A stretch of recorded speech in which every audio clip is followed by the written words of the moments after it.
How's it going, guys? It's Al. It's Friday, and you know what that means. It's time for the DraftKings lineup question and answer here. I'm sitting here with my chat right here on Twitch, and we're going to talk for the next hour. They're going to give me their questions. I'm going to give them my best possible answers that I can give, the most honest answers that I can give about their questions that they have to help you guys build your lineups for DraftKings this weekend.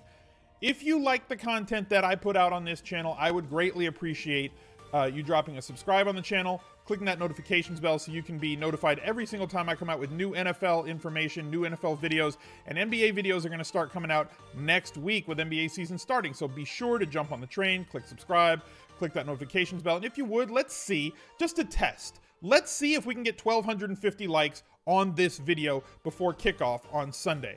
I appreciate all the support recently. You guys have been outstanding. Love you guys. Let's get to the video and get to your questions. Somebody had a question before we went live. They said they just subscribed to Daily Roto and they want to try building multiple lineups. If you're building 150 lineups, how many players should be in your pool? Like how many running backs, how many quarterbacks, how many wide receivers? That's different for every player, right? Like that's one of those, what type of flavor of ice cream do you prefer sort of questions, right? There's some people that like to have a really wide variety of players. They want to play 12, 15 running backs. They want to play 30 wide receivers. And have kind of sprinkles of a bunch of different guys in their lineups. I play from what people have gone through and done studies of all the guys like on Reddit and everywhere else of people that enter 150 lineups. And apparently I'm on the smaller side of player pools versus what other people do. I'm very concentrated on the players that I like that week, and I tend to try to overweight the field. Now, what I mean by that is I want to try and take a position on a player. If they're going to be 10% owned, I want 20 or 25. If they're going to be 3% owned and I have a strong feeling that this player is going to outperform what the public thinks they're going to do, I'm going to take 12 or 15% of that player. And that doesn't leave me, or if it's a guy like Alvin Kamara the first few weeks of the season when he was going to be 25 to 35% owned, I wanted like 45 or 50% of him. So I'm not afraid to overweight the field, which the way that works out, you're going to have a smaller player pool because you can't have everybody, and having 1% of 10 different players is useless to me. So I tend to focus on a smaller player pool, but that may not be the way that you like to play. So it all depends on what you like. Come up with your own style and find your own comfort zone. Build a bunch of lineups. Even if you don't enter them, just get some practice running through the optimizer and building a bunch of lineups. And obviously, ! Daily Roto in the chat to get your link to join Daily Roto, and always use promo code SMIZLIFE at checkout for 10% off. We need a discussion on Landry. Does Hayward travel in coverage? I mean, okay, again, I think people worry way too much about cornerbacks. I think they matter. I think that, I'm not doing this. Wide receiver cornerback matchups don't matter at all. They definitely matter. But volume matters more. Do we worry about who's guarding DeAndre Hopkins? Like, I'll fade guys or take a lower stance on a player if they're up against a great defense with a complete shutdown corner, right? Somebody like Jalen Ramsey. I don't play guys against Jalen Ramsey. But, like, every cornerback that shadows isn't a shutdown guy. D. Dameron, thank you for the 100 biddies. Says CMC versus MG3. I like MG3. I'm on the MG3 side of that. I think they get similar volume. I think that MG3 has a much higher touchdown expectation on a week-in, week-out basis, and that's been borne out over the last 2 years. Worth discussing AJ Green. I mean, players like AJ Green are always in play for me. Caw, thank you for the 100 bits. Did Sark remove his Never Julio tattoo? I don't know. I'm hoping he got that laser treatment done, and I hope it hurt. How do you feel about going double Seattle running backs in cash? Definitely not doing that. Do you think Freight is a good option even if Howard is active? Black Copa, thank you for the 3 months getting that silver VIP badge. Do I think Braid is a good option even if Howard is active? I do think he's a good option. I think he's a much better option if Howard's out. I still think he's in play. I don't think he's a lock button candidate if Howard's there. Mixon and Boyd okay in cash. Yeah, I'm all right with that. I'm not against that. See, and that's way different from the play both Seattle running back situation, right? The real question is Al getting Black Ops 4? I haven't gotten it yet. I don't know. I'm not thrilled with it. I'd honestly just rather play Tarkov. S. Boynton, thank you for the 100 bits. Can you discuss Yeldon versus Mixon in cash? Yeah, we can look at it. I mean, I prefer Mixon, but I also like Yeldon. I think both are cash game viable. Mixon, obviously, 1,100 more. Here's the thing. Mixon's all right, I hate to say definitely, but Mixon has gotten, I feel like this is one of those plate ads from like the 1970s and early 80s. You know, I'm not saying that Joe Mixon is going to get over 22 touches in this game coming up against Pittsburgh, but he has in every other game this year. He's involved in the passing game. You know, he's going to get the goal line work if and when they get down inside the 5-yard line. He's getting massive volume, especially last week, and he got 25 touches in a game where we were told before the game that he was, you know, possibly he's not well conditioned. We're going to rotate running backs. We're going to play other guys. And he got 25 touches and 100% of the running back touches in that game. So I like Mixon more than Yeldon just for those reasons. I think Yeldon, though, is fine with Fournette out. And you can save the 1,100. If he touches the ball 15 times, he's averaged 15 fantasy points a game. We need about 18 fantasy points from him. We're going to need him to get into the end zone. Dallas has not done well at defending running backs in the passing game. We see the amount of targets that he got. It's not just that Fournette's out. Grant is out too. So he's not going to get subbed out for the guys that they just signed off the practice squad to play on their running back. I think he definitely gets somewhere between 15 and 20 touches. That's about the range that I think that he's going to be in, with maybe 40% of those coming through the air, which is kind of what he got last week with 10 carries and 8 receptions. He's done a good job of breaking long runs and catches. He's got a 10-yard run and a 10-yard pass catch in every single game this year. I think he's a really high floor candidate with a tremendous ceiling because of his PPR, and if he can get himself into the end zone, 3 touchdowns in the last 2 weeks. Higher raw projection, Edelman, Allison, or Cobb? I hadn't thought about that. I honestly hadn't. Is Powell a lock if Kroll is out? I think that you have to really bump him in your... if Kroll is out, Bilal Powell, 4,500. I really think you've got to factor him. That is a serious look from Bilal Powell there. That is this is a play that you're going to have to really consider because of his ability in the passing game. And the fact that if he's the only guy, he should get 20 touches at 4,500. You guys know how much volume matters to me at wide receiver, volume of targets, as well as how much it means at running back, getting those touches, getting goal line looks, everything else. And they don't want to just let the rookie Darnold throw the ball 45 times. So, like, a lot of it's going to check down to Bilal Powell. He doesn't really go outside that much unless it's over the top. So Bilal Powell, if Kroll is out, becomes a ridiculously good play.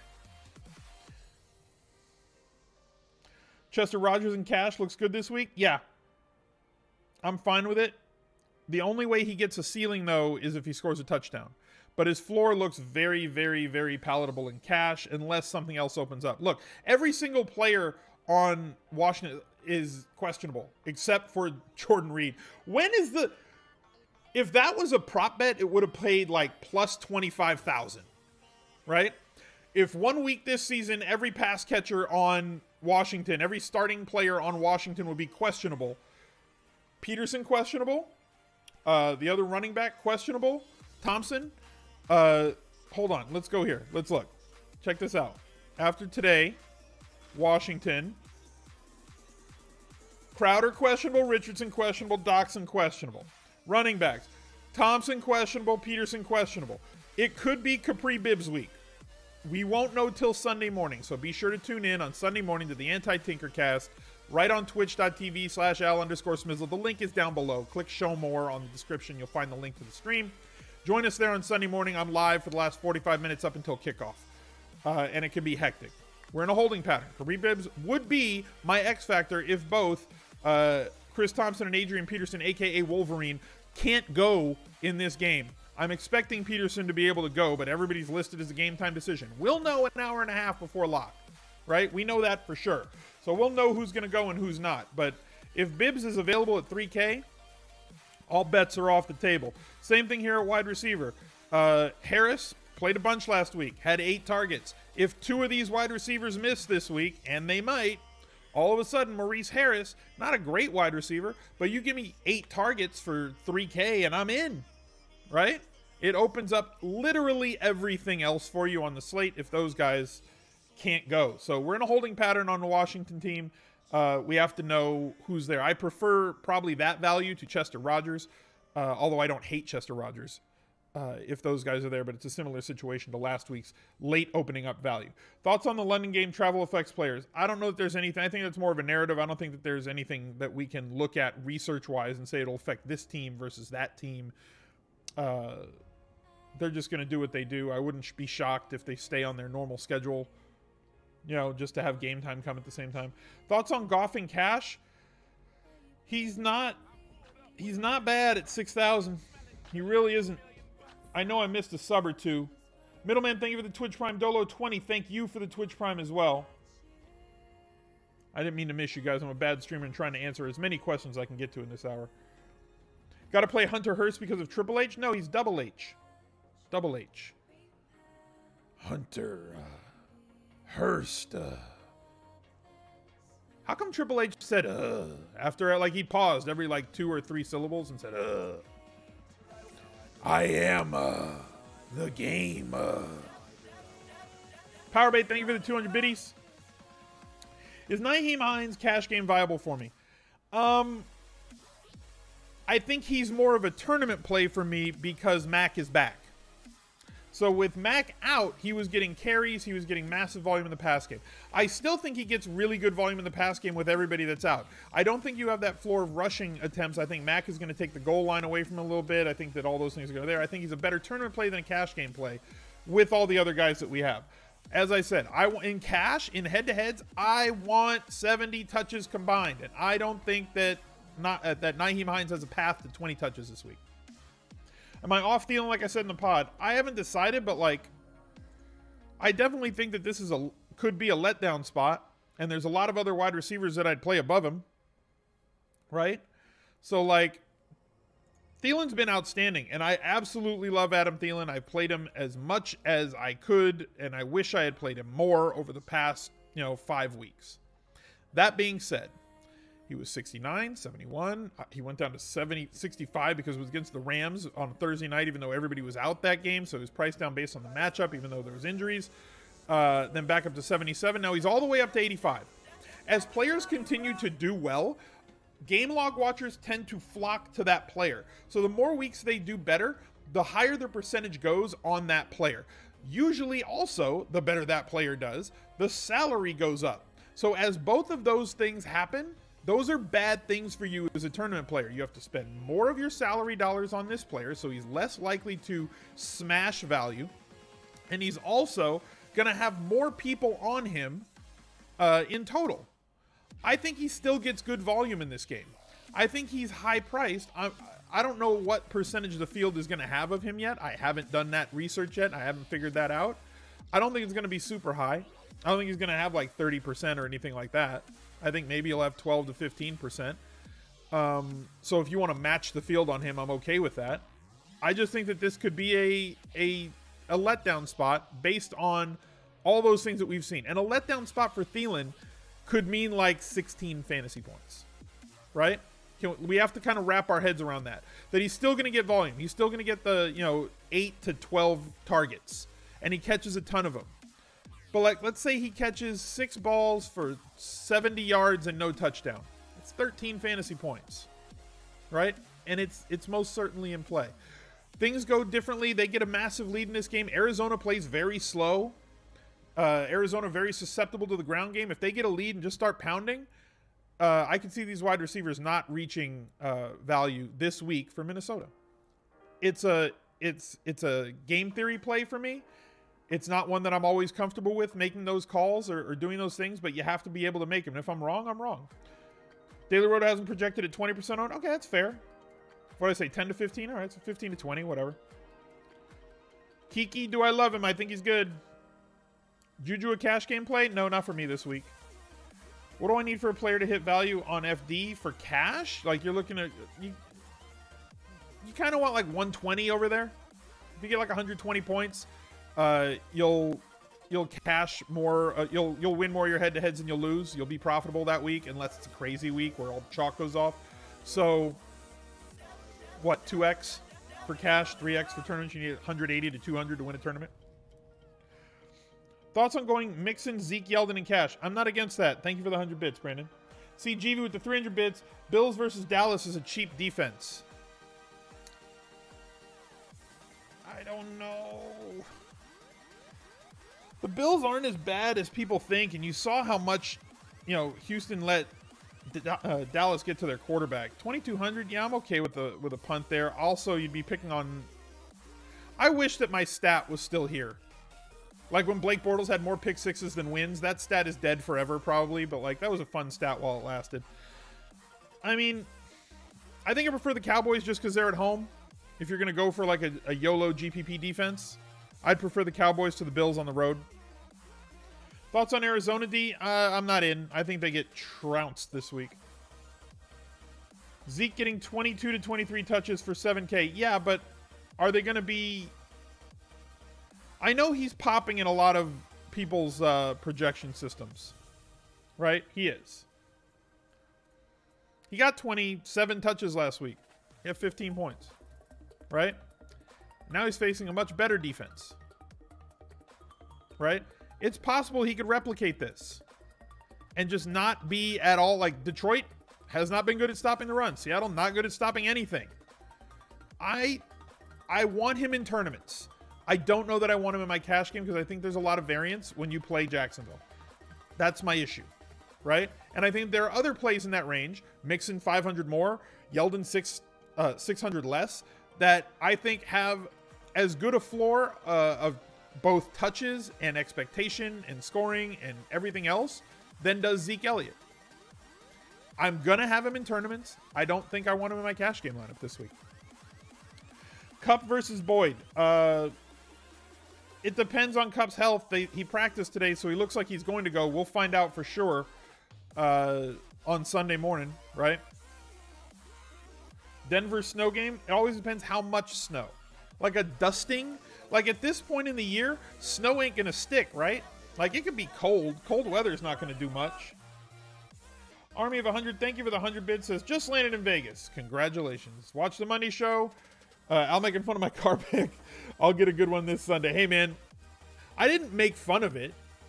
It was just everybody loves Derek Carr, and I just don't play him as much as the field. I don't. I've never been high on Amari Cooper. You guys know that.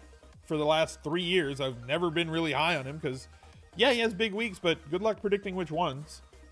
And, like, Carr is, other than that 1 year where it was a complete outlier for him, he has not been a very good quarterback. It's an even week. Play Amari Cooper, win all the money. Exactly. What did I call him on the podcast? Amar Brett Cooperhagen. Remember when Brett Saberhagen? Is anybody old as me that remembers Brett Saberhagen, where like he would basically win the Cy Young, or like have a Cy Young caliber year, like on even years, but on odd years he was terrible. That's like Amari Cooper with even and odd. And I forget which one was Brett Saberhagen. One was good and one was bad. Royal Superman played for the Mets too, right? Had like a full season with like 250 innings pitched and walked like 12 dudes. Like only 12 in 30 plus starts. Waiting for the Thanksgiving pod so you can hear me gush and Adam squirm. I love Thanksgiving, man. Everything but the pecan pie. Ship it. I'll take it. You want me to pass the stuff? Yeah, pass the stuffing. You want some more mashed potatoes? Yeah, give me those mashed potatoes. You want that breakfast in bread sandwich the next day with we dip the bread in gravy? Yeah, give me that. Yeah, put some cranberries on there, some turkey, some stuffing, some sweet potatoes, all in bread. Yes, give me that. Just keep that pecan pie as far away from me as possible. Higher raw projection, Lynch or Howard? I mean, I don't know right now. They're very similar. I think I prefer Howard. I think Howard's set for a bounce back game. And I understand that I might be on Howard Island this weekend. Like, nobody believes that. Nobody agrees with me. I get it.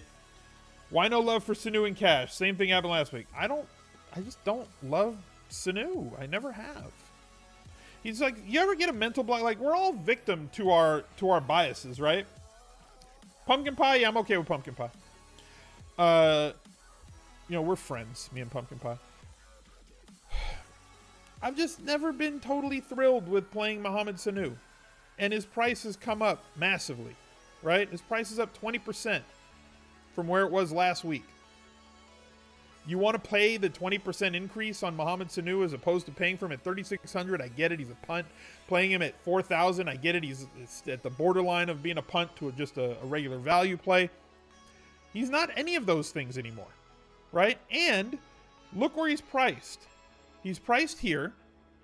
You've got Crabtree getting 10 targets a week every week and is not going to be owned. Is just never owned. You think Michael Crabtree is going to have 1 touchdown for the entire season? As good an end zone target as he has been?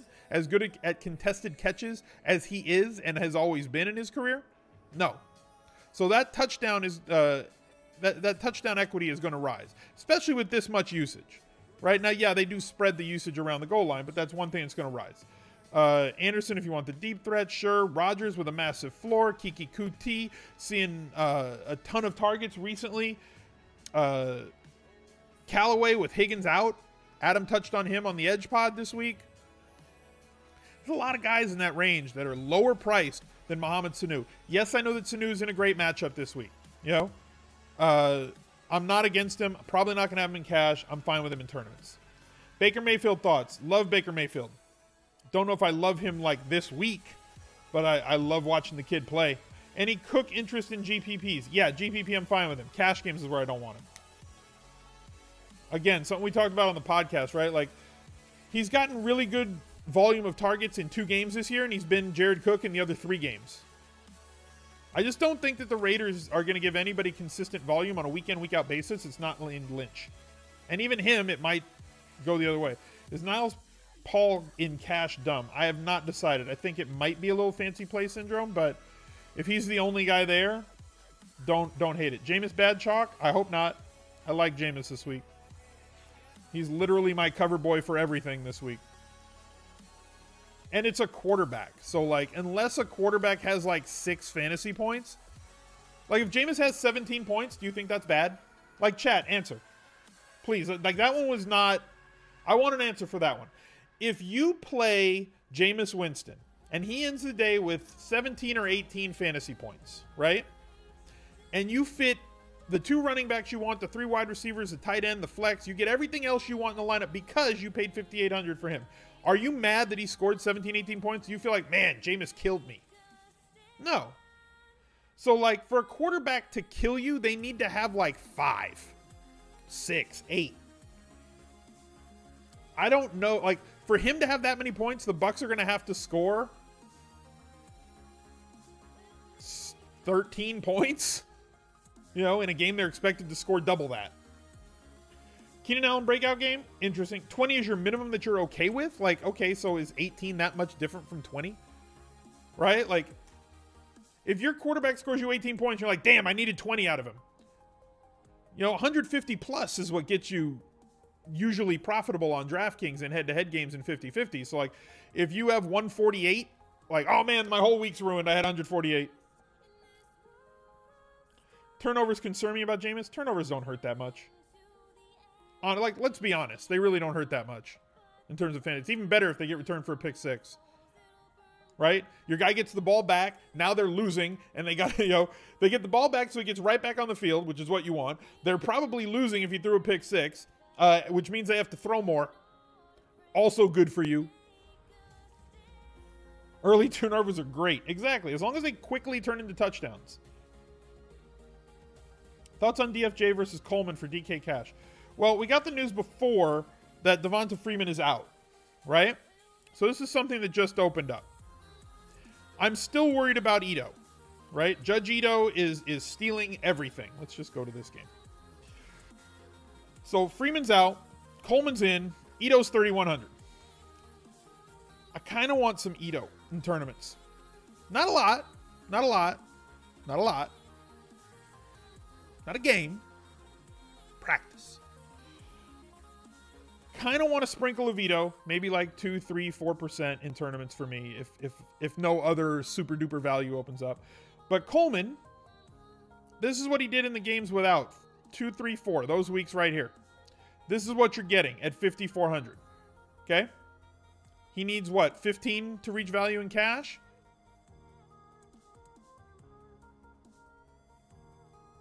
Could get 20 touches. 17, 17, and 20. in terms of touches, those 3 games. 10, 12, 19, those 3 games. Got vultured at the goal line multiple times. That's the thing in the red zone. None of us know where the ball's going in the red zone for Atlanta. Not one of us. I think he's definitely a cash game viable quarterback. If you want to come down to save the extra money from Yeldon to Coleman, I'm fine with that. If you want to come down from somebody else to get there because it opens up something else for you at wide receiver or tight end, I'm fine with that. Or maybe if you say, you know what, I can't get to the quarterback that I want, and some people aren't going to like Jameis, I get it, and you want to get up to one of those low to mid 6K quarterbacks like Goff or like Winston and upgrade somewhere else for the other 1,200, I'm all right with it. Don't hate it. We know it's not going to be Julio, but what if it is? You know? Like, guys, what if it's Julio? That would be awesome. Like, if Julio Jones was actually used in the red zone, like this big hulking 6'3", 220-pound monster that can jump 45 inches straight up into the air and catches everything that's near him with a career contested catch rate that's essentially Hall of Fame level, one of the best wide receivers of a generation and maybe ever? Wouldn't that be great? If they used him? That would be awesome. But I don't know that we can expect it. But I want to. Imagine what it would be like. It would be glorious. Just close your eyes. I want you to visualize Julio Jones catching a touchdown. Reaching up with those big mitts that he has and just bringing down a touchdown. And then looking at your DraftKings scores and watching him just tick upwards and jump up the GPP ladders. Man, that would be great. But maybe it's just a dream.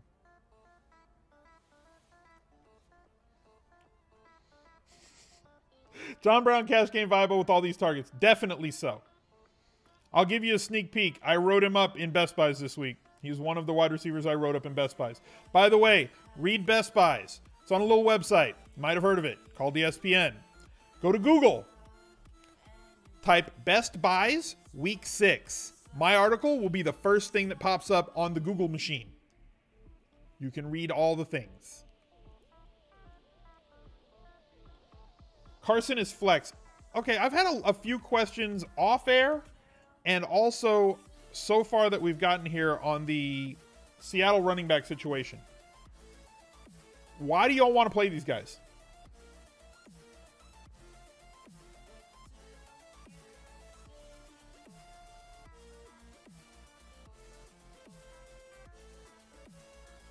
It's all right. I'm not going to chase that 32 carry game. No usage in the pass game. Splitting with Mike Davis massively. Like, I just don't know what they're doing. I'm going to have them in tournaments. I think that there's enough out there. I think there's enough out there that you don't need to go with these guys in cash. I don't know what it is. Again, maybe this is my own personal bias. I don't like this offense. I don't like it at all. You know? I don't like Seattle's offense. I think they're completely unpredictable. I think that their offensive coordinator wants to run the heck out of the ball, and they have, right? They definitely have. But running backs, and they're in London. It's not even like, you know, you could say running backs on the road or at home. Total neutral site game. Just so many, like, again, I want them in tournaments. Figure out your play in tournaments for them. I don't know that you need them in cash this week. I'm much more comfortable playing the value wide receivers in cash than the value running backs like these guys in cash this week, I think. Could be a mistake. Could come back to bite me. Thoughts on Jordy Nelson? Seems to be becoming a bigger part of the plan. I think his usage has been pretty steady, to be honest with you. I think that this could be an Amari Cooper week. And if those of you who've been listening to me for 6 years, and Cooper's been in the league for 3, y'all know how rarely I will say that, hey, this might be a Cooper week. But this looks like it might be a Cooper week, and he's cheap. Here's what I don't... See, look, here's the thing. You guys know I'm very price sensitive when it comes to these players, right? Amari Cooper, 7,300, 6,600, 6,600. The fail rate on Amari Cooper is massive, right? And ignoring the fun narrative of, oh, even week, odd week BS, right? I'm not even getting into that. You don't know if you're going to get 2 points or 30 points. 30 points is in play. 2 points is also in play. He has a wide range between his floor and his ceiling, which to me makes him a perfect GPP candidate, but not somebody that I want to have in cash. Okay? So weeks like this against Seattle, who is decimated in their defensive backfield, makes Amari Cooper somebody that's more palatable to me in tournaments, as he could possibly go off for 25 to 35 fantasy points. I am also much more comfortable doing that at his current price point of $5,200 than his price point of $6,600 to $7,300. The exact opposite of the Adam Thielen conundrum, where he's played great, his price has come up, his ownership has come up with it, and now you're paying up to be on the guy that's going to be massively owned. A guy like Amari Cooper, his ownership's going to be low, his price has come down because of how yo-yoing his performance has been, so you can get in and leverage the field. You know, he's not going to be a 30% owned wide receiver. He might be, you know, I'm guesstimating probably 12%-ish. You could have 25% of Amari Cooper if you make a bunch of lineups. Double the field and still not kill yourself if he has a 5-point game, right? Not crush all of your lineups if he has that game. But if he has that 25 to 35-point game, that puts you in a better position. Much more willing to do that with a player that's 5,200 than a player that's 7,300, right? And people say that it could be the same thing, you know, well, that's the same thing with Julio Jones, right? Julio Jones doesn't score a lot of points. Julio Jones has not had one 3-point output this year, right? The week that Julio Jones made everybody mad was week 3, right? When he was 7,900. This week made everybody mad. Still had 15 fantasy points, guys. Kind of got to get our priorities in order here. He didn't kill you. He didn't win you a GPP, but he didn't kill you. Conan and GPP, definitely. Not in cash for me, but definitely good in a GPP. Pete has seriously made Cooper a thing. Exactly. It's his brand. Like, when you think of Amari Cooper, you think of Peter Jennings. Every time. If he drops a touchdown pass, everybody ats Pete. If he catches a touchdown pass, everybody ats Pete. He's done a good job of branding himself around one of his favorite players. If Powell's on the table, we go with KEKE. Rogers, what's your opinion of paying up for Ryan? I don't hate it. I don't think it's necessary in cash, but I don't hate it. Best non-girly running back scoring-wise. I mean, it's always going to be Gordon for me on a week like this, but I like Mixon with the 700 savings from him better. Clay in a GPP versus Houston? Probably not for me. No massive upside there. Like, you're hoping for maybe 5 catches for 55 yards and a touchdown, right? So, like, he'll beat value if he does that, but, like, it's not, like, going to be, you know, it's a tight end. So, if you think the tight end can get you 5 for 50 and a touchdown, then, yeah, I think it's a good value. Jameis or Ryan, better what? Better postpone play? Or price per dollar? Oh, okay. I think Jameis has more upside. Ryan had his 2 rushing touchdowns for this decade earlier this year. He's not getting any more.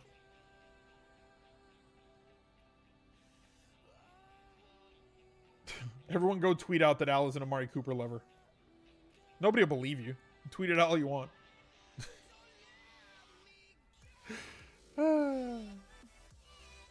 Favorite cheap defense? I mean, I think Baltimore at 2,800 is real good. I always like the Browns this year. Again, I will repeat this until it is not a thing. The Browns defense has had multiple sacks and multiple turnovers in every game this year, and they remain 2,600. Look at that. Multiple turnovers, multiple sacks. Multiple turnovers, multiple sacks. Multiple turnovers, multiple sacks. You get the point. This keeps repeating. An interception and a fumble. 2 sacks. They're 2,600 at home against a West Coast team traveling across the country to play an early game. Ace Rothstein, look out. Callaway lock. I think he has taken a big upturn this week. My issue with Callaway is that he can break your heart with drops. Hyde in cash? Probably not for me. I think there's at least 6 or 7 running backs ahead of him. cash game consideration. Steelers D at 2,300. They lead the league in sacks. I mean, that's a start. Problem is they also give up a ton of points, so they have to score, and they're on the road, and they have to score a defensive touchdown if they give up 25 points. Yeah. That's kind of the issue. If worried about Zeke versus Jacksonville, aren't you worried about Mixon versus the Steelers D? Been good on yards per carry. I don't worry about yards per carry. Volume trumps that to me. And I get that people want, you know, like a running back at home against a bad defense that's going to allow a lot of scoring and trips to the red zone. Way more important for me than a guy who's going to get a lot of touches against a defense that's just, you know, a bunch of rabid dogs running around. Bad correlation with Browns D and MG3. Yeah, I mean, I'm probably not going to play them both in the same lineup. But like, you know, if I make 150 milli maker lineups and I've got most weeks this year, I've had like 25 or 35% of MG3 pretty much every week for the first 5 weeks of the year. That leaves 65 to 75% of my lineups that I could play 20% of the Browns D in those other lineups. Right? Regression of the mean coming for the Julio eruption. Yeah. Wouldn't that be ascension to the mean? I know everything's regression, but I hate it. Will Hayden slow down AJ Green? I mean, a little. Look at the running backs who have played against the Steelers, too. That's the other thing in DVP, defense versus position, for those of you who don't know what that means. A lot of people look at tight ends, and they say, oh, well, this team is not giving up anything to tight ends this year, and they've played teams that don't throw the ball more than 3 times to the tight end, even against any defense. So it's like, oh, look, they're doing bad. And then, like, the Giants. See, the Giants aren't a flowchart team anymore. They don't give up touchdowns to tight end. They hadn't played any good tight ends. And they play Ertz, and Ertz goes off, because that's what Ertz does. Defenses don't matter, all the Zeke. Maybe. Maybe the volume wins out there. Like I said, I'm gonna have shares of him in tournaments. You can easily fit 7K running backs in. Yeah, that okay. Let's dial back a couple of years to 2016. When for the first 10 weeks of that year, all of the running backs, they topped out at like 7,900 for like Le'Veon Bell, David Johnson. This is when they were having massive weeks, and they were really only that much. Right? Nobody went for more than that. Okay? So that was when Team Jam 'em In became a thing, was 2016. When we said, you know what? Like, who are you playing?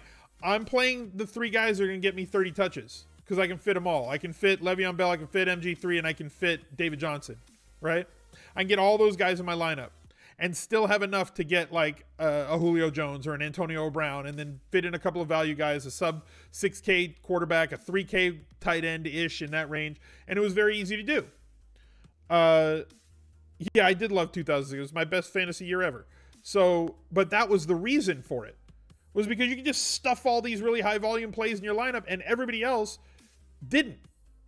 So this is another week that's kind of priced like that. And like, if you want to go after Gurley, if this other massive value opens up and you say, okay, I want to go with Gurley and I'm going to find out, I'll just stack all the value wide receivers and tight ends, then fine. Same idea. But like, you can do the same thing and save yourself money. You could still get those 70 touches you want without Gurley this week, I think. You know, if you go, just for argument's sake, right? If we go Melvin Gordon, Mixon, and then give me a running back in flex that we think is going to, you know, if you go these 3, right? 20 to 25 touches, 22 to 25 touches, right? That puts us at 50. If Yeldon gets 20, that gives us our 70. If you come down to Tevin Coleman, what are we going to get? 15 to 20 touches out of him for 5,400? And that leaves us 4,800? Like, I think it's extremely viable. If you want to go cheaper, fine, then go with this, this, and this, right?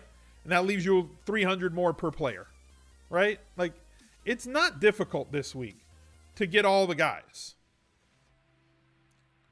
right? And I think people look to get too cute at running back, you know? Stack the touches in positive situations with guys who check the 3 boxes. Bunch of carries, good usage in the passing game, used at the goal line. Those are the 3 things I want to check off. You can get 3 of those cats, you know, and hopefully get to your 70 touch want in head-to-head games. Boyd good for cash. I think he's fine. You think you can go even more expensive than that? Yeah, I was randomly picking guys and saying you could totally do it. Take a chat poll on Gurley. Okay, well, go, chat. Are you, right now, where you're standing, are you playing Todd Gurley in cash in week 6? Go ahead. Y'all tell me, and I'll get to a couple other questions. Look to get to COUTEE, possibly. Like I said, I think you can get him, but I don't think he's a necessary option with all the other guys out there. Where like every other week in cash, he's been like, he's been like 80% owned. This week, I don't think he should be. Unless value shows up, no. Fair. I think value will show up this week. No needed Reynolds. I mean, you might get even cheaper than that.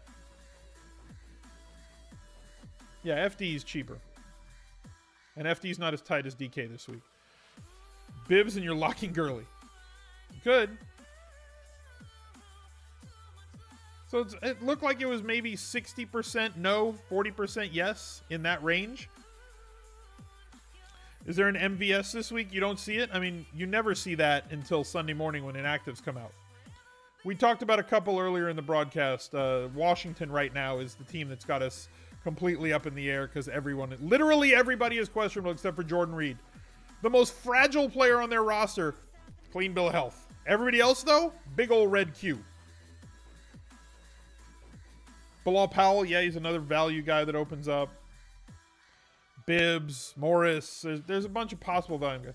McDonald versus Uzuma for cash. Bounce back week for McDonald possible, but I think Uzuma's the better play this week. Washington opens up, your lineup is locked down. Exactly.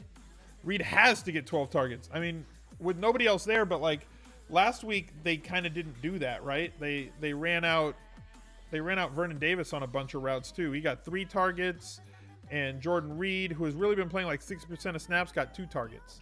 You would think Jordan Reed would get 7, 8, 9 targets this week if everybody's out. Is Humphreys cash game viable? Not for me. I don't think you need him. I don't think you need to go that low. I'll tell you what. Try this, guys. Build a balanced cash game lineup. Like, build a non-Gurley cash game lineup. Just for funsies. And see how you like it. Right? I think that you could build a very voluminous, heavy usage, high target cash game lineup with nobody over 8,200 this week. I'm not saying that that's necessarily the route that you got to go, but I'm saying that you could do that and have it be viable. You could pay up for Gurley and make him 10K and then punt a spot. But can you get the touches and targets that you want? Yeah, you'll be comfortable with the points you're going to get out of Gurley or should get out of Gurley, but you're going to really make yourself uncomfortable at 2 other spots. Are sub notifications turned on? They are. I've heard them the whole stream. Thoughts on Landry and Cash? I liked him better earlier in the week than I like him now. What was that adjective? High volume. Voluminous. I think that's a correct word. And if it isn't, I just made one up, so screw it. 16 months already. Keep up the good work. Much love. Less than 3. What'd you change your name from? Kevin, thank you very much for the 16 months. Cup and Cooks just announced as active. Okay, good. So they're in. So that takes Reynolds off the table. I think that really, really, really improves Jared Goff. Jared Goff became a little bit more cash game viable for me. I don't think it affects Gurley one way or the other. In fact, I think it probably helps Gurley in terms of not being able to crowd the line when Cooks is out there and Cup is out there. Even if Cooks is out there as a decoy, you're going to have to be aware of that. Nivek. Okay, thank you. I was like, 16 months and I don't recognize that name. Thank you for the 16 months, man. Appreciate it. I feel like everyone is locking Jameson Cash. I mean, we can look at cash game type quarterbacks. Not against doing that. So, usually you guys know I don't pay up for quarterbacks in cash. It's just not my style unless there's massive value out there. And even then, I don't think you need to. Matt Ryan is somebody I'm going to want to have in tournaments, probably not going to play in cash. I'm not playing Ben Roethlisberger in Cincinnati. If he has a big week, if he has like a 35-point week, and that costs me tournaments, and that's what it's just going to do. Probably not playing Cousins. I think he might have 2 touchdowns, but I don't think that 350 yards and 4 touchdowns is in play this week against Arizona. Arizona plays super slow, and I think they're going to win the game big, which means more rushing yards. I think that defense is going to lock them down as well. Andrew Luck, he's been throwing the ball a ton. I think he's in play at 6,200. Andy Dalton against Pittsburgh. Nice, not thrilling. Like, I probably don't want to go that range. I love Deshaun Watson. I think if I can get up to him in cash, I think that if you can get up to him in cash, I think he's a very viable cash game option with his ridiculously high floor, coupled with his very high ceiling. Phillip Rivers, Jared Goff, both cash game viable at 6,000 and 5,900. Although I worry about Los Angeles traveling to Cleveland for this game. Winston, probably the highest owned player in terms of cash game quarterbacks this week. And down here, I'm not really seeing it. Not for cash. I think it's a very narrow band of cash game type quarterbacks. We know Cam is always on the table, but for 100 more, you like him or Goff? I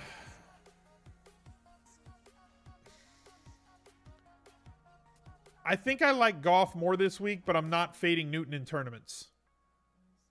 Right? I rarely have 0 Cam Newton. Because there are few quarterbacks that have as much of an expectation of a 25 to 35 fantasy point day as Cam Newton. Right? There aren't that many.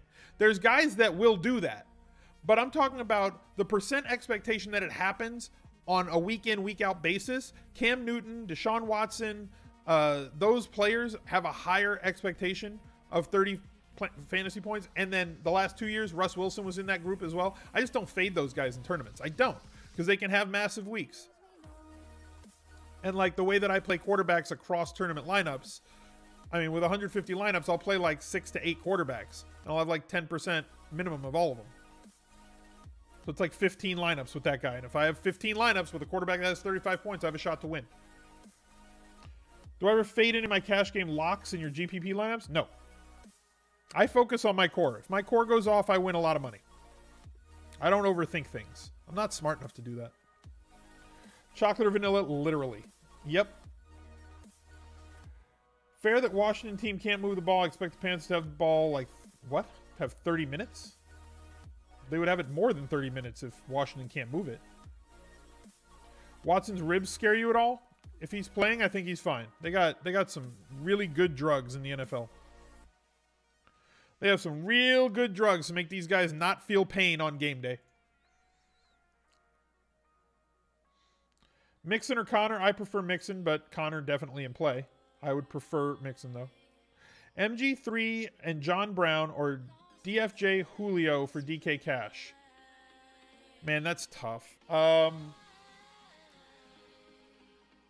My first glance is that I like MG3 John Brown better. I think DFJ Julio is definitely cash game viable on DK. But I think that the first one has a higher floor than the second one. So I like Mixon over Connor. Yeah. What's my usual number of core plays? I mean, my best buys is essentially my core on a week-in, week-out basis. So like 3, 4 running backs, 4 or 5 receivers, 1 or 2 tight ends, 3 tight ends, 2 defenses. Like that's my core, where I have more than of those guys than anybody else. And then I find out who else I want to have exposure to in tournaments or in stacks or in game stacks or quarterback stacks or bring it back or whatever. You know, all those different types of ways that you build tournament lineups is how I figure out the rest of my allocation. But realistically speaking, my core is like 10 guys.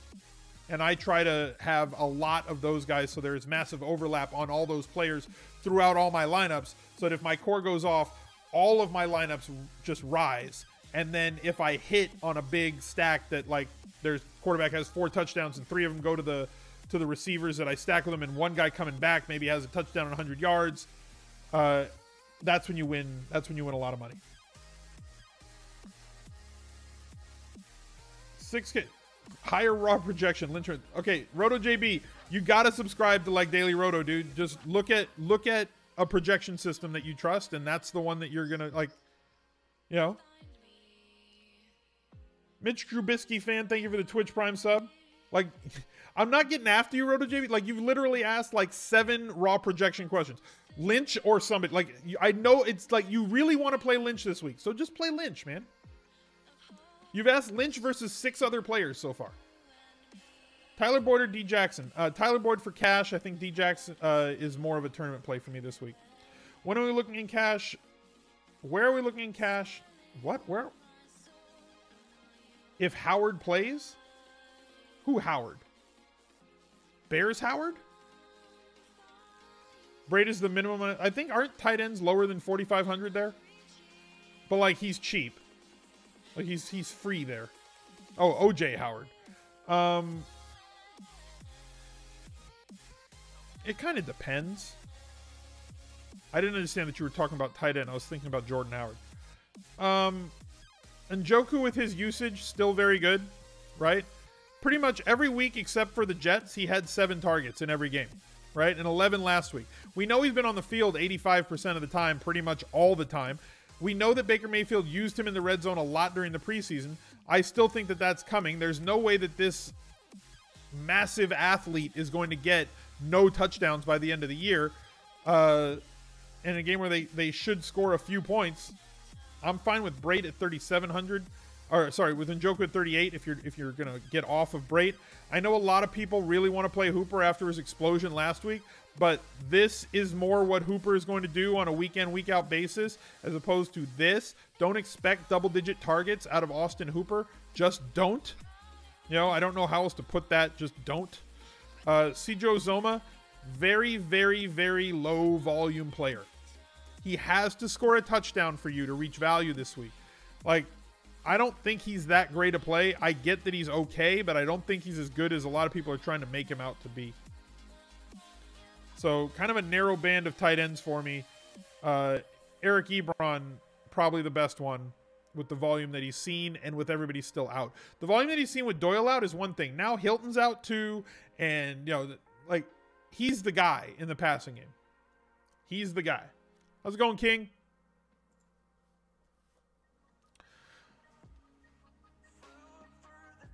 Goff, MG3, Mixon, Keke, John Brown, Kyle Rudolph, Yeldon, 2.2K defense at a decent cash game. Yeah, it's all right. I think you'll see a lot of similarity to that this week. I think that's a pretty chalky cash game lineup. Uzoma, Mixon, Boyd, too much for cash? Probably. I chase volume, and I don't think Uzoma gets enough volume. Hooper is very athletic. Is he, though?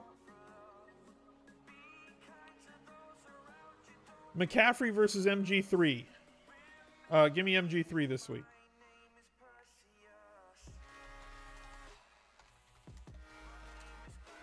Like, now I want to know. Now you got me looking stuff up, chat.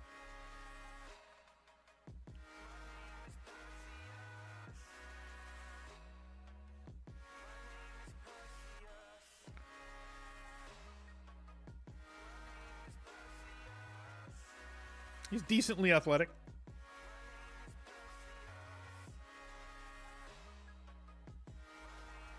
You know, he's decently athletic.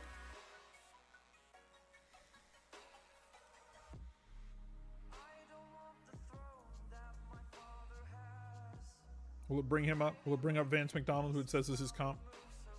That would be great if Austin Hooper was his comp. Yeah. Decently athletic.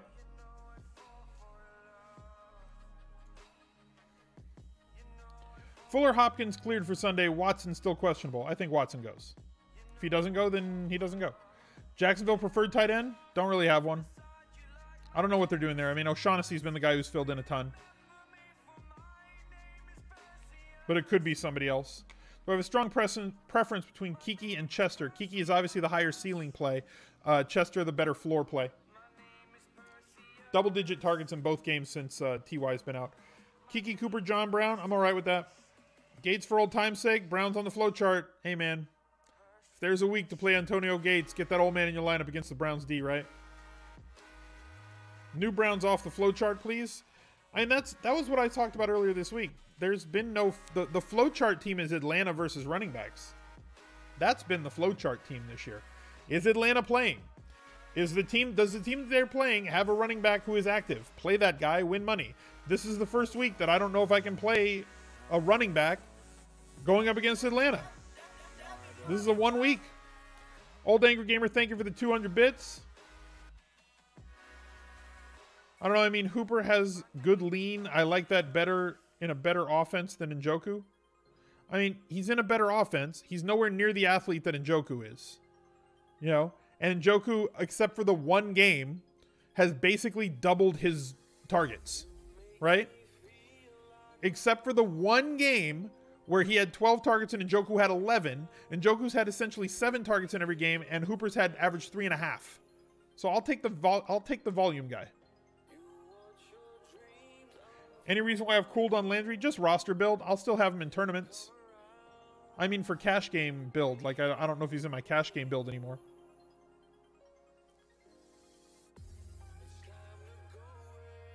Which Rams receiver? I never try to pick the Rams receiver. Kupp always has the best matchup. Kupp always has the best matchup because of his high percentage of play in the slot. And he just outsizes nickel corners. Bryant versus Sutton. I think I prefer Sutton. Higher volume than Bryant and same upside.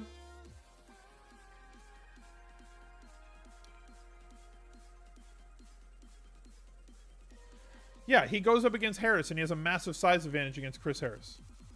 You're going to take Woods on the outside? That's the thing. I have to wait and see if I think Woods is active or active. You know? I know, guys. I know Chris Harris. I know he's good. And I know that everybody weights good cornerbacks too heavily. He doesn't play all of his snaps inside either. He's also massively utilized in the red zone.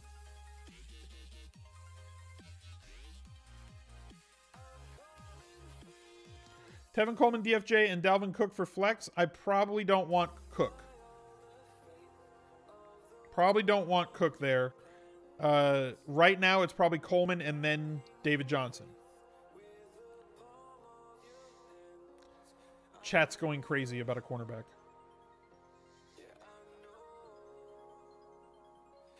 Y'all need to stop going crazy about cornerbacks. Bad cornerbacks mean more to fantasy production than good cornerbacks do to muting fantasy production. They'll mute efficiency a little bit, right? But Kupp's going to get his 6 to 9 targets, including red zone looks. And they've gotten him the ball very creatively in ways that a cornerback does not matter.